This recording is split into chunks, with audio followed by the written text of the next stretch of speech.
Dân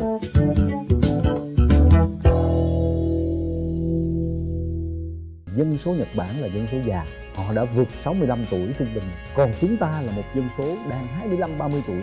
Chính sách của Việt Nam cũng tạo nhiều cơ hội cho các bạn học sinh cũng như là người lao động sang bên Nhật. Một cái điều nữa rất quan trọng là cái tỷ lệ thành công của người Việt sang Nhật là gần như tuyệt đối hơn hẳn các nước khác. Những việc làm mà nặng nề, dài giờ, tay chân, đầu óc người Nhật không làm được thì phải thuê những cộng đồng, những nước đông dân như Việt Nam, Philippines, Trung Quốc. Tìm hiểu cái thị trường đó thì Xuân cũng gặp những cái bài học đáng nhớ từ người già đến người trẻ. Em ra trường, em làm cái gì và em phải hiểu được là cái ngành nghề mà em lựa chọn đó nó sẽ có những cái điểm thuận lợi cũng như là khó khăn như thế nào. Tránh cái việc là theo cái xu thế đám đông để mà mình chọn lựa ngành nghề và theo những cái lời khuyên của những người có cái góc nhìn phiến diện chưa phải là toàn diện, thì đó cũng là một cái hướng đi mà tôi thấy là chưa phù hợp. Hiện nay, với tốc độ già hóa nhanh chóng của dân số, nguồn lao động Nhật Bản đang rơi vào tình trạng thiếu hụt trầm trọng.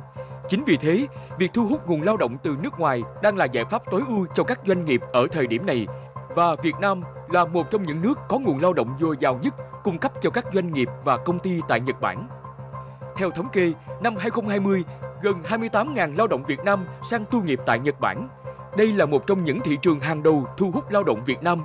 Tuy nhiên, những năm gần đây, thị trường xuất khẩu lao động Nhật Bản vẫn là tiềm năng nhưng đang tồn tại nhiều bất cập, ảnh hưởng đến quyền lợi của người lao động. Vậy những bất cập đó là gì?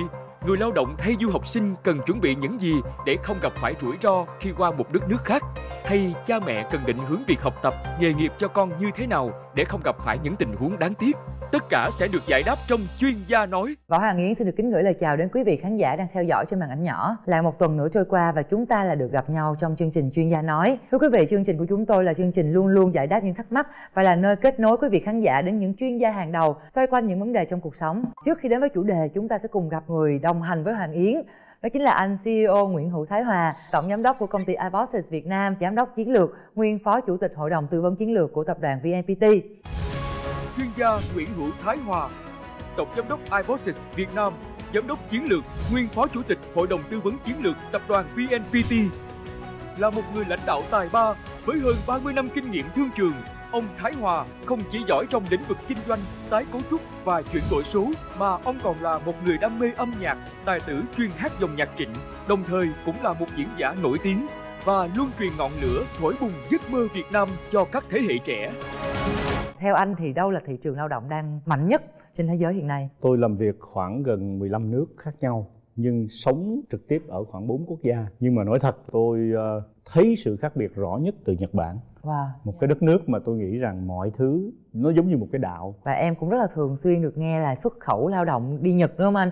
Vậy thì đến với chủ đề lần này, đó chính là xuất khẩu lao động Nhật Bản và định hướng du học tại Nhật Bản. Thì chương trình có mời đến đây một vị chuyên gia rất là xinh đẹp, và chị ấy đã đặc biệt bay từ Hà Nội vào đây chỉ để tham gia chương trình của mình thôi đó. Và xin mời quý vị khán giả cùng với anh Thái Hòa, chúng ta sẽ cùng gặp gỡ với chị Nguyễn Thị Hồng Xuân, chủ tịch hội đồng quản trị công ty cổ phần giáo dục quốc tế Haru, founder của hệ thống CEO High School. Bà Nguyễn Thị Hồng Xuân, CEO của công ty cổ phần giáo dục quốc tế Haru, founder hệ thống CEO High School. Trước đó, bà Xuân đã từng nắm giữ nhiều vị trí quan trọng như giám đốc trung tâm ngoại ngữ Tohoku Sông Đà, phó giám đốc ban phát triển thị trường Nhật Bản, công ty cổ phần Simco Sông Đà.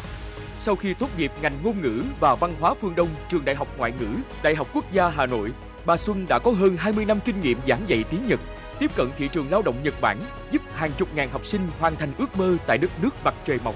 Xin chào quý vị khán giả, xin chào anh Hòa, xin chào Hoàng Yến. Xuân bay từ Hà Nội bay vào và đây là món quà từ Hà Nội, hoa loa kèn tặng Hoàng Yến. Quý hóa quá, em cảm ơn chị, cảm ơn tấm lòng của chị. Dạ. Em để đây luôn đi cho mọi người cùng. Dạ, bây giờ em xin phép để bó hoa ở đây. Chị ơi, thì hôm nay là chủ đề của mình có liên quan đến Nhật Bản á. Em không biết là chị có liên quan gì tới nước Nhật hay không, mà trông chị rất là giống người Nhật. Xuân có hơn 20 năm là làm việc với người Nhật. Con trai của tôi cũng vừa mới bay sang bên Nhật năm ngoái theo cái diện học bổng toàn phần của chính phủ Nhật Bản. Konnichiwa. Chào chị. Cô nói tâm đắc của chị, hãy làm những việc bình thường bằng lòng say mê phi thường, thành công sẽ đến với bạn. Câu này rất Nhật luôn. Dạ. Câu này rất Nhật luôn. Đối với người Nhật thì họ không chê những người kém thông minh, họ cũng không ghét bỏ những người nghèo, bởi vì ai cũng muốn trở nên giàu có, nhưng mà họ sẽ không làm việc với những người mà không nỗ lực. Dù làm việc gì thì chúng ta hãy làm những cái việc bình thường để kết quả trở nên phi thường. Họ quan tâm từ những cái việc nhỏ nhất là những cái việc nhặt rác ở trên đường, tự nhặt rác ở trên đường, đến những cái việc vĩ đại. Khi mà đi công tác với một cô giáo người Nhật là cấp dưới của tôi, vào nhà vệ sinh hết giấy vệ sinh, lúc đấy là cũng đặt vé gấp quá, đi vào Tokyo vào cái mùa rất là khó để mà kiếm khách sạn, thì cô ấy có nói là thôi tôi với cả cô Xuân đi vào cái nhà Apato để nghỉ ngơi. Thì khi mà vào đó là hết mất giấy vệ sinh, đột ngột mình nghĩ ra là đi ra phòng khách lấy giấy tissue để sử dụng. Cô ấy kêu toáng lên, cô ấy bảo cô Xuân ơi chờ tôi một chút, bảo gì cơ, bảo cái giấy này không sử dụng được ở trong nhà vệ sinh. Cái giấy ở nhà vệ sinh là cái giấy chuyên dụng, cô cứ vào trong toilet đi, nghỉ ngơi và thư giãn ở đó, chờ tôi một chút. Chỉ biết nghe theo lời cô ấy hướng dẫn.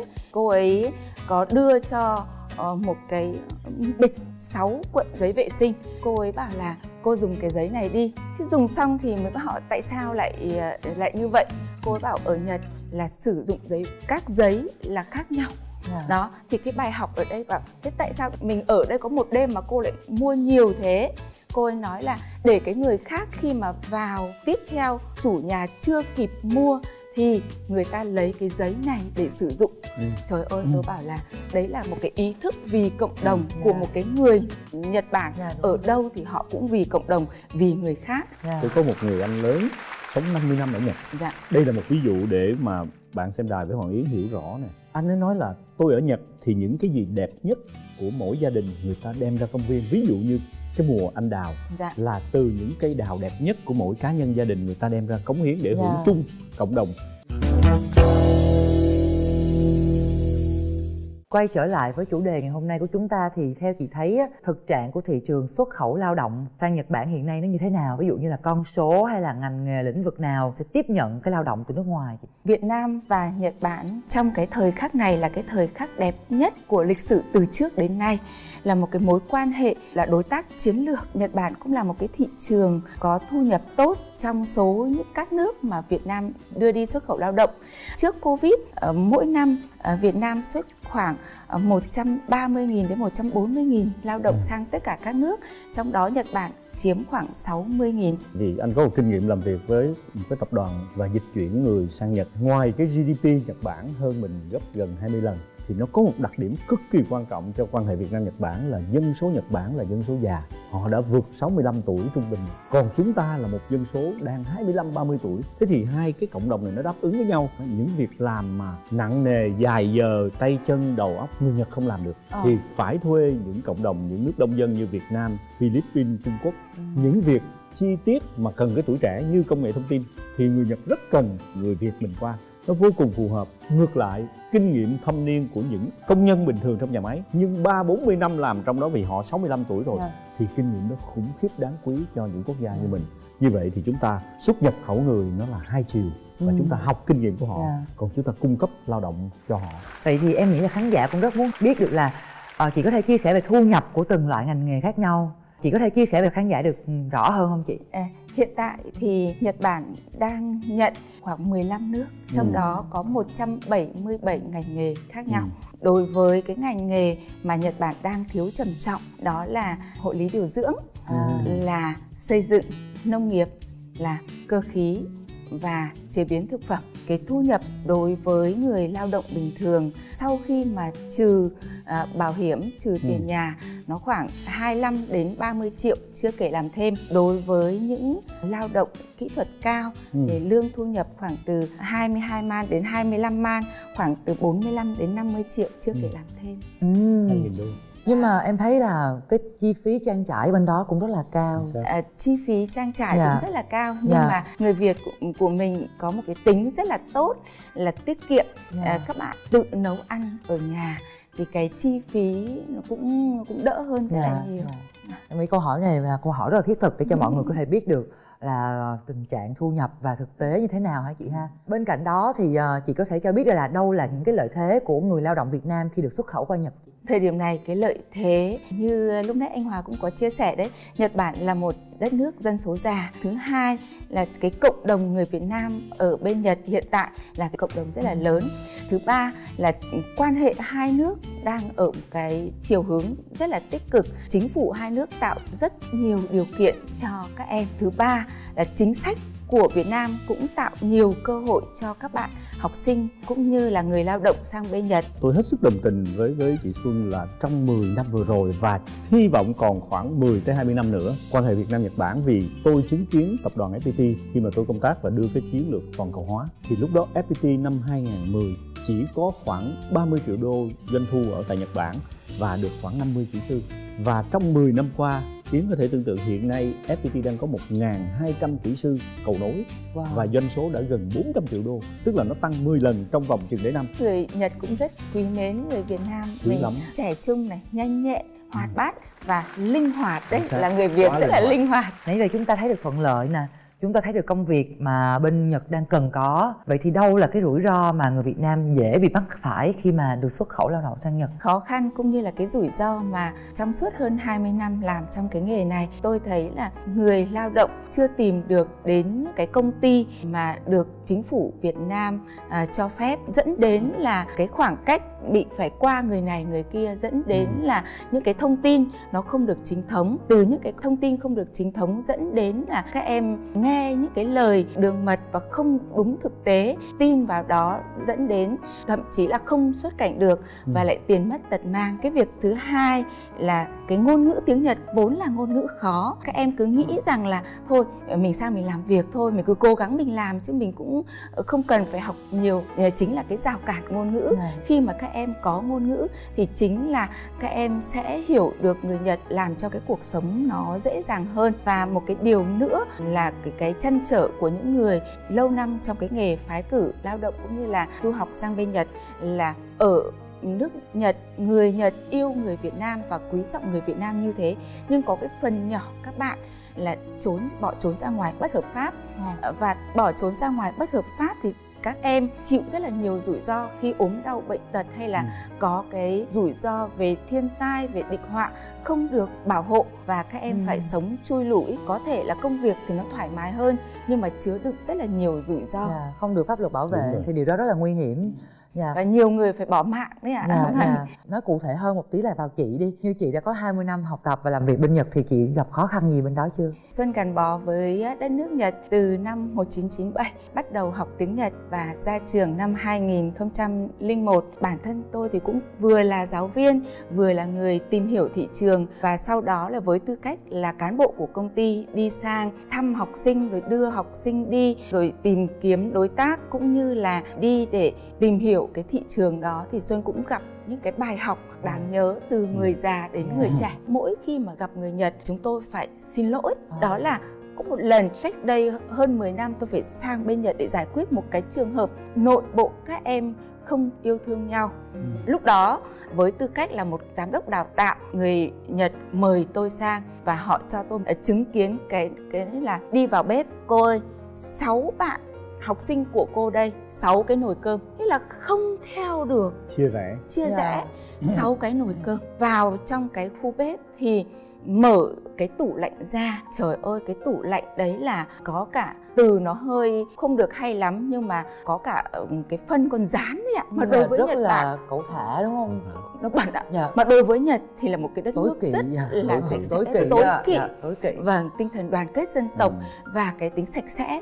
Thì vào đấy là chính tôi cùng với người nghiệp đoàn đấy phải lau dọn trước khi mà các em đấy về, rồi phải chắp tay xin lỗi. Cách đây gần 8 năm, cái cậu con trai út của tôi làm việc với Nhật và tôi thích vô cùng, nên tôi chỉ mong cho nó được vào trường của Nhật. Khi mà họ bắt đầu mở cái trường tiểu học ở như Hà Nội đấy, thi vào suốt 3 lần, 3 năm đều không vào được. Từ lớp 1, lớp 2, lớp 3, chỉ vì cái trường Nhật nó cho mấy cái test, và đứa nào mà học sinh ngổ ngáo mà cứ linh tinh lang tan ấy là nó fail. Ví dụ như là cho đánh răng xong, xếp bàn chải đánh răng vào đâu, nó học sinh có 7-8 tuổi cho vào đánh răng xong để cái kem đánh răng để đâu, là đã fail rồi. Tại vì mình không bao giờ mình có nguyên tắc như thế. Đúng rồi, họ rất là kỷ luật Đúng và không? đỡ đau đúng cái vị trí ở Đấy, đó. đấy là vấn đề. Dạ. Và một cái tư duy nữa, người Nhật là cái tính tuân thủ. Dạ. Và sếp nói, ông chủ nói, nhân viên làm, nghe. cấp dưới làm. Dạ. Còn không giải thích, tôi nói như thế nào cứ như thế mà làm thôi. Này là Đó, việc và Dạ. cái việc đấy là Dạ.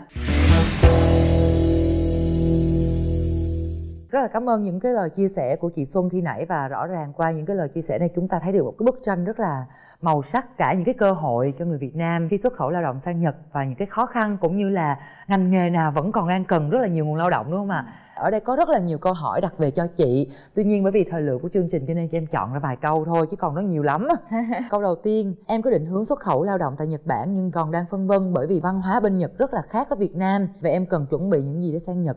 Và liệu em có thể thích ứng được ngay lập tức hay không? Cảm ơn câu hỏi của bạn, câu hỏi rất là hay. Đối với người Nhật, ngoài những cái ngành nghề như anh Hoài lúc đầu chia sẻ là cái ngành nghề mà yêu cầu cái kỹ thuật cao, chủ yếu bây giờ lao động phổ thông là những cái công việc đơn giản. Nhiều ông chủ đi sang bên Việt Nam tuyển hỏi là tôi cần phải làm gì, nói là bạn cần học tiếng Nhật và rèn luyện ý thức cho tốt. Đúng. Còn tất cả những cái còn lại sang bên Nhật chúng ta sẽ làm và chúng tôi sẽ lo. Yên tâm là đối với Nhật thì họ có cái tính kiên nhẫn để chỉ dạy. Bạn cứ tự tin lên, chưa biết làm họ sẽ chỉ dạy tận tình. Tiếng Nhật lại là một thách thức đó nha. Anh Dạ. chia sẻ là ở tập đoàn FPT, khi một bạn muốn qua Nhật làm thì chúng tôi đưa lên cái chương trình kỹ sư cầu nối là đổi đời. Dạ. Ở Việt Nam có thể lương chỉ 10 triệu một kỹ sư công nghệ thông tin bình thường. Qua bên kia gần 2.000 đô tới 2.500 đô. Nó gấp nhiều lần như vậy là bạn đổi đời. Thì Hoàng Yến biết không, tôi lại phát hiện ra là người Việt học tiếng Nhật cực kỳ giỏi. Tôi có những em là không tưởng tượng được 6 tháng là nó học xong tiếng Nhật để nói được. Và mình hỏi là làm thế nào em làm được, thì nó lấy từ điển ra học thuộc lòng, học bằng từ điển luôn. Nó lấy cái từ điển nhỏ nhất chỉ có vài nghìn từ đầu là học thuộc lòng từ A tới Z luôn, và sau đấy thật sự đổi đời. Thế thì để động viên các bạn là như là Xuân nói là phải học tiếng Nhật và ý thức trong cái cách học là nó rèn luyện cho mình ý thức. Em rất đồng ý với anh, và rõ ràng như chị Xuân có nói thì nếu mà chúng ta xuất khẩu lao động một cách hợp pháp thì chắc chắn mọi việc sẽ ổn thỏa và chúng ta còn được pháp luật bảo vệ nữa. Một câu tiếp theo đó chính là: xin chào chuyên gia, em là Huy Hoàng, 19 tuổi. Em mới tốt nghiệp trung học phổ thông và định hướng xuất khẩu lao động tại Nhật Bản. Em muốn hỏi là em nên tìm hiểu thông tin xuất khẩu lao động từ chính các công ty bên Nhật hay là thông qua một trung tâm giới thiệu việc làm ạ? Cho đến thời điểm hiện tại, trừ kỹ sư và visa mới là visa Tokute, visa đặc định, thì xuất khẩu lao động hoặc là gọi là cái chương trình thực tập sinh kỹ năng là tất cả những người lao động muốn đi sang Nhật làm việc phải qua công ty phái cử, mà công ty phái cử được cấp phép bởi Bộ Lao động Thương binh Xã hội Việt Nam. Các bạn có thể tra để thông tin các công ty nào được phép đưa người lao động ra nước ngoài. Không phải là công ty nào đưa người đi ra nước ngoài cũng được đưa sang Nhật, mà nó là một cái giấy phép đặc biệt nữa. Nên là những cái thông tin đó các bạn cũng có thể tra cứu trên cổng thông tin của Cục Quản lý Lao động ngoài nước. Hoặc là khi mà mình đến cái công ty đó thì đề nghị cán bộ tuyển dụng cho mình xem là cái giấy tờ mà hợp pháp có được nhà nước cấp không. Vậy là đầu tiên là mình phải có một cái giấy phép của nhà nước cấp để mình và có quyền xuất khẩu lao động. Cái doanh nghiệp đưa đi Và tìm một doanh nghiệp đưa đi uy tín. phải có phép. Dạ, phải có phép. Phải có phép. Dạ, và những điều đó mình hoàn toàn có thể tìm hiểu trên mạng, đúng không chị? Trên mạng. Dạ. Nhưng mà ở đây nhiều khi nhiều thông tin quá rồi, làm sao mình có thể tránh được những cái trên mạng là ở cái trang Cục Quản lý Lao động ngoài nước thuộc Bộ Lao động Thương binh Xã hội, hoặc các bạn cũng có thể lấy ở Đại sứ quán Nhật Bản tại Việt Nam, hoặc có thể liên lạc trực tiếp cho chương trình. Chúng tôi sẽ hỗ trợ. Dạ, cảm ơn chị. Và với câu trả lời rất là hay vừa rồi thì chúng ta sẽ bắt đầu chuyển sang phần thứ hai, định hướng du học Nhật Bản. Tại sao chị lại chọn định hướng du học và xuất khẩu lao động tại Nhật Bản mà không phải những thị trường khác? Có phải là tại vì do chị học 20 năm bên Nhật hay không? Hay còn lý do khác nữa chị? Sau khi mà tốt nghiệp tiếng Anh, Xuân cũng đã làm việc với công ty của Úc. Sau nhận thấy rằng nước Nhật cuốn hút mình, Xuân cũng hỏi là tại sao nước Nhật sau chiến tranh thế giới thứ hai mà chỉ có 20 năm họ vươn mình trở thành quốc gia thứ hai sau Mỹ về kinh tế. Họ thiệt thòi rất là nhiều sau khi bị thua trận. Tại sao họ lại giàu như vậy? Đó là một cái câu hỏi mà Xuân luôn luôn muốn tìm ra lời giải. Những người thầy của Xuân nói rằng con muốn học gì, con muốn tìm hiểu cái gì thì con học chính cái ngôn ngữ của họ. Thế là Xuân lại đi thi lại từ đầu vào trường Đại học Sư phạm Ngoại ngữ Đại học Quốc gia Hà Nội, ngành tiếng Nhật. Cái chi phí nó cũng vừa phải và cái điều kiện để mà đi sang lao động ở nước Nhật nó cũng không quá khắt khe như là đi sang các thị trường châu Âu. Đặc biệt là khi mà ở Nhật Bản với cái dân số già, họ phải sử dụng, họ lấy rất là nhiều những cái người trẻ ở người nước ngoài, và Việt Nam là một đất nước mà cái cộng đồng Việt Nam ở bên Nhật đã nhiều rồi. Nên là khi mà đi sang Nhật thì tôi cảm nhận được là đất nước và con người Nhật mình học hỏi được ở họ rất là nhiều. Thu nhập cho người lao động hay là cho du học là tốt. Thứ hai là văn hóa có nhiều nét tương đồng. Thứ ba là cũng gần Việt Nam, chỉ 4 tiếng đi máy bay thôi. Thứ tư là thu nhập cũng là một trong những cái nước top, và đặc biệt là cái nhu cầu cần lao động trẻ là quá lớn. Một cái điều nữa rất quan trọng là cái tỷ lệ thành công của người Việt sang Nhật là gần như tuyệt đối hơn hẳn các nước khác. Tức là nói thế thôi, em qua Mỹ, em qua châu Âu, nếu không có học thức hay không có cơ hội thì rất khó thành công, vì chính người bản xứ cũng thất nghiệp. Nhưng ở Nhật thì hầu như không có. Người Việt qua mà chịu khó và làm tốt thì thành công vô cùng. Đấy là một cái kinh nghiệm. Và em thấy là đặc tính của người Việt Nam đó chính là rất là chịu khó. Một khi đã đi làm ở đâu đó thì họ cực kỳ chịu khó và họ làm mọi cách để họ thành công. Tôi bổ sung một ý thôi là vì cái đặc tính dân tộc của hai người Việt Nam và người Nhật nó lại hòa hợp với nhau. Đúng rồi. Như tôi nói là cái ông này ông bù cho ông kia. Tôi nói là tôi đi làm toàn cầu mà nếu mà tôi có điều ước thì ước gì người Việt với người Nhật cộng lại rồi bỏ vô một cái máy xay ra một ông mới. Tại vì sao? Tại vì cái ẩu của mình á, thì họ lại quá cẩn thận thì nó cân lại. Nhưng ngược lại vì họ quá cẩn thận nên họ chậm, thì nếu nhanh nhạy hơn một tí như mình thì họ sẽ linh hoạt hơn rất nhiều. Thì hai cái đặc tính dân tộc này nó hỗ trợ cho nhau và rất là quý trọng nhau. Đúng đấy, như anh Hòa nói đấy, là hiện tại học sinh của tôi cũng nhiều bạn lập nghiệp ở bên Nhật Bản thành công, mở công ty ở bên Nhật, mua nhà, mua cửa, mua biệt thự đấy. Và rất là tốt, đón vợ, đón con, rồi cái chế độ thời hạn hợp đồng đi lao động là 3 năm, 5 năm, 10 năm, thậm chí là có những cái ngành nghề lâu hơn nữa để được cấp thẻ xanh. Một cái việc nữa là chính phủ Nhật Bản cũng tạo điều kiện để những người nước ngoài có thể ở lại lâu dài, lập nghiệp cũng như là cống hiến cho nước Nhật. Ngần ấy năm làm trong cái ngành nghề này, có bao giờ chị đã chứng kiến một cái định hướng nào mà sai lầm gây ra một hậu quả đáng tiếc cho chị? Có. Trước đây bố mẹ muốn cho con đi Nhật là nghe người ta bảo là đi Nhật tốt.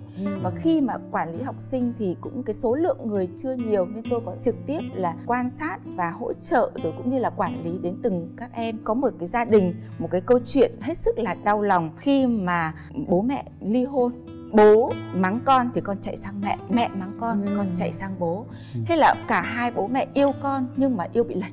Khi con lớn lên rồi thì ở Việt Nam có vẻ là không quản lý được. Mới nghe người ta nói là đi Nhật Bản các thầy cô nghiêm khắc lắm, sang bên kia người ta dạy rồi nghe theo bạn bè để dạy. Trong 6 tháng học tôi phát hiện ra con không đủ tư cách để đi Nhật đâu, không đủ năng lực để đi Nhật đâu. Gọi bố lại, bố bảo là thôi cô ạ, anh đã cố hết sức rồi, ông chủ Nhật Bản cũng đã chọn rồi, chăm sự nhờ cô cố gắng tạo điều kiện cho anh. Tôi nói rằng theo kinh nghiệm của em thì nên để con ở nhà, chứ đi sang thì không chịu được áp lực của người Nhật đâu ạ. Và cứ một mực xin cô, hai mực xin cô, cuối cùng là theo nguyện vọng. Và 6 tháng sau thì chính tôi là người đi ra sân bay Nội Bài để đón con anh ấy về nước trước hạn vì không chịu được áp lực. Khi gặp ông bố òa khóc: cô Xuân ơi, tôi sai rồi, nhưng mà khi mà gặp con ấy, cô đừng mắng con nhé, để anh sẽ động viên con. Và cuối cùng là anh ấy cũng không biết là tôi lên tận sân bay Nội Bài đón, chỉ nghe là đối tác đã đặt vé thì tôi nghĩ rằng là muốn lên để động viên con, bởi vì con thiệt thòi, nó làm cho cái tính cách nó bị lệch thôi. Thế và sau đó là bạn ấy cũng liên lạc lại, thì sau đó là bạn ấy cũng mở một cái cửa hàng ở bên Việt Nam, thì cho đến thời điểm này thì vẫn liên lạc với cô là con thay đổi rồi cô ạ. Đó, nó vừa là một cái nỗi đau nhưng nó cũng là một cái bài học để có thể khuyên các bạn. Với tư cách là một người làm trong giáo dục thì chị có lời khuyên nào đến phụ huynh của các bạn đang muốn định hướng cho con mình đi du học Nhật Bản á chị? Phải định hướng như thế nào Bởi vì đôi khi các bạn đang bị sống theo định hướng của ba mẹ, mong muốn của ba mẹ quá. Mặc dù hơn 20 năm làm việc với người Nhật, công việc là tư vấn du học và xuất khẩu lao động sang Nhật, nhưng đối với tôi muốn gửi lời nhắn nhủ và lời khuyên tới ba mẹ. Mỗi nhà có một văn hóa và một cái nguồn lực khác nhau. Mỗi con người sinh ra trong cuộc đời này có sứ mệnh khác nhau. Có những người có tiền, có điều kiện mà lại học tiếng Anh từ nhỏ và thích tiếng Anh thì để cho các bạn đi sang những thị trường nói tiếng Anh. Có những người chưa có điều kiện thì cơ hội nó vừa phải thôi và muốn đi sang bên Nhật hoặc Hàn Quốc hoặc là nước nào đó thì nói chung là mình phải hỏi xem là con giỏi cái gì, năng lực như thế nào, yêu thích như thế nào, cộng với cái tiềm lực của gia đình nữa. Thực ra là ở Việt Nam cũng tốt mà, tôi cũng khởi nghiệp ở Việt Nam mà. So với tôi nghĩ là tôi cũng thành công. Cái điều quan trọng là hãy làm bạn với con, tìm hiểu xem con thích cái gì, con giỏi cái gì, cộng với năng lực của con như thế nào và xu hướng xã hội. Có những cái nghề mà con giỏi nhưng xã hội họ không cần thì cũng rất là khó, và đặc biệt là trong cái thời đại cách mạng công nghiệp 4.0, một số những cái ngành nghề mới xuất hiện và một số những cái ngành nghề cũng bị mất đi. Nếu như gia đình chưa định hướng được thì có thể hỏi chuyên gia, hỏi những người có kinh nghiệm thì mình tìm ra được cái câu trả lời. Ba mẹ nó định hướng cho con từ khi nào chị? Một cái câu hỏi rất là hay. Theo quan điểm cá nhân của tôi, khi mình tìm ra được cái năng lực của con, cái thiên hướng của con, cái mục tiêu của con, mình làm bạn với con. Có nhiều bố mẹ là hay áp đặt con là bố chưa thành công nên con phải làm theo bố. Mẹ muốn con thế này, mẹ muốn con thế kia, nhưng con đâu có muốn. Bố làm bác sĩ thì muốn con làm bác sĩ nhưng mà con sợ máu. Những cái người có cái chỉ số yêu thương thì họ làm những cái công việc dịch vụ. Những người muốn nghiên cứu thì cho các em đi nghiên cứu. Vậy khi nào bố mẹ phải làm bạn với con, phải dành thời gian quan sát. Đừng nói là chăm sự nhờ thầy, chăm sự nhờ cô. Rồi chuyên gia thì khi mà bố mẹ và con cái phải cung cấp cho chuyên gia đủ những thông tin thì lời khuyên của chuyên gia mới chính xác được. Và cấp 1, cấp 2 hay là cấp 3 không quan trọng. Thậm chí có những người là học xong đại học rồi mới nhận ra là ô, mình không hợp cái nghề đó. Đúng. Tôi chia sẻ cái câu chuyện của Xuân với một câu chuyện cá nhân của tôi như thế này. Tôi có một cô con gái lớn và 16 tuổi là cắn răng cho con đi du học. Thế thì một cô gái mà 16 tuổi, tại sao 16 tuổi? Vì ở cái tuổi lớp 11 thì cháu qua có khả năng vào high school là mất 1 năm ngôn ngữ, nhưng mà vào lớp 12 xong thì nó vào đại học bằng với các bạn đấy. Tức là cái thời gian mà bơi của năm đầu là cho nó bơi dưới đại học. Tại nếu không ấy, tốt nghiệp 12 xong kiểu gì em cũng mất 1 tới 2 năm ngôn ngữ thì nó lại bị muộn so với cái thế hệ của nó, là nó bị mất thời gian của con. Thứ hai là tôi rất là thích cái ý của Xuân là phải làm bạn với con. Cô con gái tôi là nó gần bố một cách vô thức, tức là bố là kiến trúc sư và bây giờ cháu lại đi học nghề vào trong đúng cái trường đại học của bố, nhưng mà hoàn toàn do nó chọn. Nó có 5 cái trường đại học và nó chỉ thích học đúng cái trường đấy. Và khi tôi qua thì tôi dẫn nó vào đúng cái phòng ngày xưa bố học chỗ này nè, cái đàn piano này bố đã ngồi chơi này, vân vân. Thế thì ở đây cái câu chuyện là bạn với con. Rất nhiều bố mẹ không có thì giờ thì đẩy trách nhiệm đấy cho môi trường khác và cho thầy cô. Thì xin nên nhớ là mình chỉ có một đứa con của mình, còn thầy cô có tới 50 đứa. Thì thầy cô không thể chăm sóc bằng. Cái điều cuối cùng mà tôi trăn trở là hai đứa con đều 2 quốc tịch khác nhau, ở nhiều nước, quốc tịch Pháp, quốc tịch các nơi. Nhưng tôi nhìn thấy ở Nhật Bản và tôi vẫn mơ là làm thế nào chúng nó vào Nhật Bản, vì văn hóa Á Châu giữa Nhật Bản Việt Nam tương đồng. Còn ở Mỹ, ở Pháp, ở Tây Âu, nói thật các bạn là khả năng không phải dùng cái chữ nặng nề thì nhiều bố mẹ gọi là mất con, nhưng tư duy Mỹ đến một lúc nào đó nó hoàn toàn không giống mình. Tôi đã nhìn thấy những đứa trẻ lớn lên ở Mỹ mà tôi gọi nó là banana, tức là ở ngoài nhìn như trái chuối là màu vàng, nhưng bên trong nó suy nghĩ hoàn toàn như một đứa Mỹ, cực kỳ là độc lập, cực kỳ ích kỷ, thậm chí nó không có cái chuyện chia sẻ với gia đình ông bà đâu. Thế thì văn hóa tương đồng cũng là một vấn đề mỗi gia đình phải chọn. Tại nếu không là mình cứ tưởng là con mình như thế là hay, nhưng mà sau này đi về nhận ra một đứa con hoàn toàn khác. Còn Nhật Bản dù sao cái tính tương đồng và nó gần gũi. Thật ra tôi vẫn có lời khuyên cho các bố mẹ Singapore, Nhật Bản, trong vòng 5-7 tiếng đồng hồ bay qua vẫn còn cần con thì để làm bạn với con dễ. Em rất là thích hai cái lời chia sẻ của anh với lại chị là phụ huynh cần phải làm bạn của con. Tại vì cá nhân em mặc dù em chưa có con nhưng mà em đã từng chứng kiến rất là nhiều những cái phụ huynh mà nghĩ là môi trường ở trường sẽ là tốt hơn ở nhà bởi vì họ không có thời gian, nhưng mà em cảm thấy đâu có ở đâu tốt bằng chính phụ huynh họ làm bạn và họ đem ra những cái tâm tư, những kinh nghiệm của họ để dạy cho đứa con của mình. Tại vì ở trường là cũng là theo khuôn khổ rồi, đúng không chị? Nhưng ở nhà sẽ dạy cả về trường đời nè, dạy về những cái kinh nghiệm và họ sẽ theo sát, bởi vì đứa con là con ruột của mình. Chính vì vậy mà nếu mà chúng ta làm bạn với con, chúng ta sẽ không bao giờ có những cái hối tiếc. Có một cái ý có thể chia sẻ với quý vị phụ huynh là những người lớn, những người phụ huynh đi làm, cố gắng làm, mình thiết kế rất nhiều chương trình, rất nhiều dự án, nhưng có một cái dự án hay nhất của cuộc đời và dự án để lại một cái kết quả tốt nhất là dự án làm bạn với con, là dự án của con, là dự án đồng hành với con, là tương lai của con. Dự án đấy thường là làm kém thì lại quên.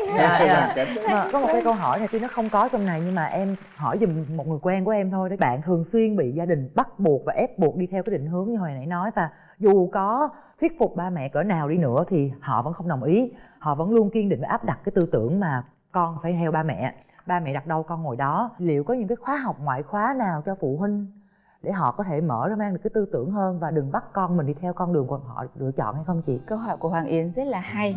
Bây giờ muốn tư vấn hay là muốn hướng nghiệp thì đầu tiên là phải khai thông cái tư duy của bố mẹ. Cũng có những cái khóa học đồng hành cùng con, rồi những cái khóa học là hiểu con, hiểu mình, gia đình hạnh phúc. Bố mẹ và con cái thực sự tìm được tiếng nói chung thì gia đình mới hạnh phúc được, và đứa trẻ nó mới không bị cảm giác là bố mẹ không hiểu con, và con luôn luôn bị cô đơn trong chính ngôi nhà bố mẹ, chính ngôi nhà mà các con được sinh ra và lớn lên trong vòng tay của bố mẹ, và các con không cảm thấy được che chở, không cảm thấy được thấu hiểu, được yêu thương. Chị có thể nói cụ thể hơn là ở đâu để mà họ có thể tìm được những cái khóa học đó được không chị? Hiện tại thì bản thân tôi cũng đang có cái chương trình gọi là tâm tình tối thứ 6. Tối thứ 6 từ 8 giờ đến 10 giờ thì tôi đang thiết kế được 2 số rồi. Tâm sự với bố mẹ, tại sao lại phải hiểu con. Các con cũng có thể nghe, bố mẹ cũng có thể nghe và được phản hồi rất là tốt từ các quý vị phụ huynh. Rất là cảm ơn chị một câu trả lời thật sự rất là cụ thể, và em nghĩ là nó sẽ giúp ích cho rất là nhiều bậc phụ huynh cũng như là ngay cả chính đứa con mà đang gặp những vấn đề như vậy. Và cái chủ đề này rất là hay, cho nên là em nghĩ chị sẽ phải trả lời rất nhiều những cái câu hỏi của quý độc giả gửi lên, và em nghĩ là những câu hỏi này cũng sẽ liên quan đến phụ huynh đấy ạ. Em chào chị, em sẽ tốt nghiệp trung học phổ thông vào tháng 6 năm nay, thì em có nên đi du học Nhật Bản từ đầu không ạ? Em nên học tiếng Nhật ở đâu, và thường cuộc sống của một du học sinh trẻ bên Nhật sẽ như thế nào? Em có cần lưu ý về chọn ngành hay chọn trường không ạ?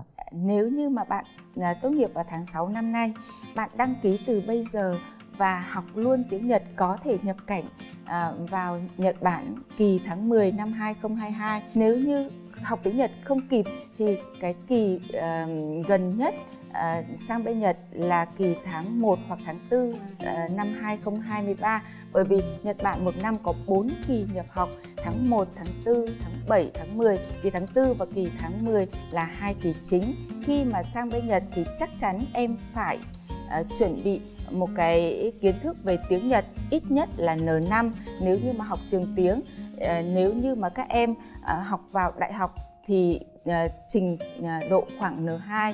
Cái ngành nghề nó phụ thuộc vào cái năng lực của em, cái sở thích của em, cũng như là mong muốn sau này em ra trường em làm cái gì, và em phải hiểu được là cái ngành nghề mà em lựa chọn đó nó sẽ có những cái điểm thuận lợi cũng như là khó khăn như thế nào. Thuận lợi của ngành nghề như thế nào, khó khăn em có vượt qua được hay không. Tránh cái việc là theo cái xu thế đám đông để mà mình chọn lựa ngành nghề, và theo những cái lời khuyên của những người có cái góc nhìn phiến diện, chưa phải là toàn diện, thì đó cũng là một cái hướng đi mà tôi thấy là chưa phù hợp.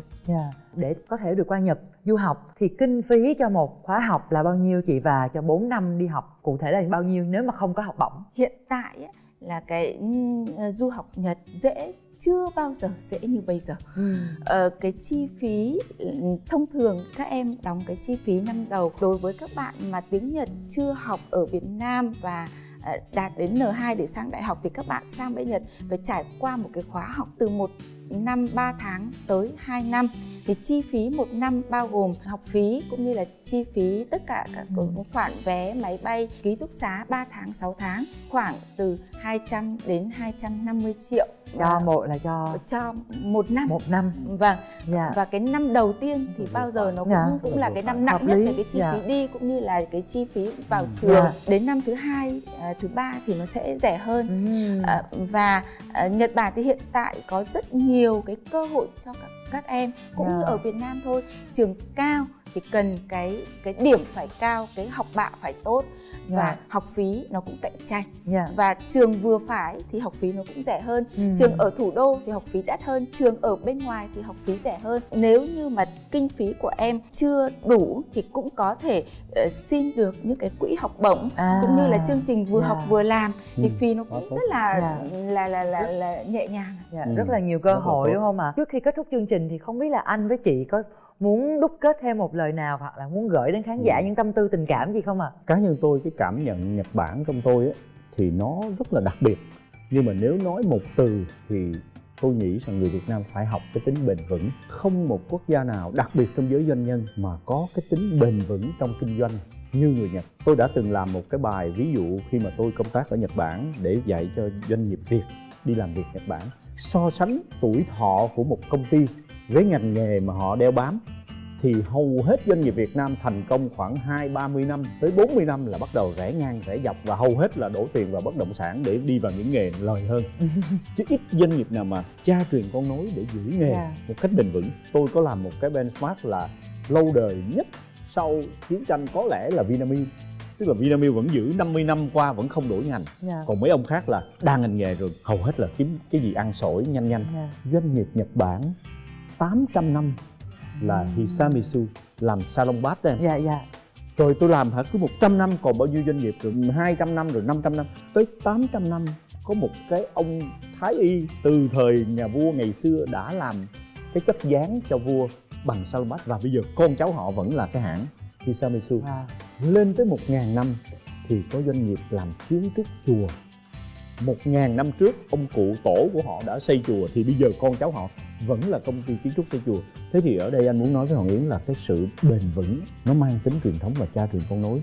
Cái điều đấy người Việt rất nên học. Hơn 20 năm làm việc với Nhật, tôi chưa bao giờ hối hận cả. Mỗi lần sang bên Nhật, tôi cảm giác là như là được về nhà mình, ngôi nhà thứ hai, đất nước thứ hai. Và bố tôi cũng có nói là khi con học thêm một ngoại ngữ là con sống thêm một cuộc đời. Và Nhật Bản bây giờ thì thế hệ học trò của tôi trải dài từ Bắc vào Nam. Tôi có thể đi mà không cần phải chuẩn bị tiền ăn. Và cái câu mà đúc kết đối với trong tôi đó là Nhật Bản là một đất nước đáng sống, con người Nhật Bản đáng học tập. Dạ, em cảm ơn chị. Rất là cảm ơn chị Hồng Xuân ngày hôm nay đã dành thời gian quý báu bay từ Hà Nội vào Sài Gòn để mà có những chia sẻ cùng với em và anh Thái Hòa. Và xin chúc được cho chị công việc càng ngày càng phát triển cũng như là sức khỏe, thành công và xinh đẹp. Cảm ơn chị, đặc biệt là xin được cảm ơn chị bó hoa này dành cho em. Cảm ơn chị. Cảm ơn anh.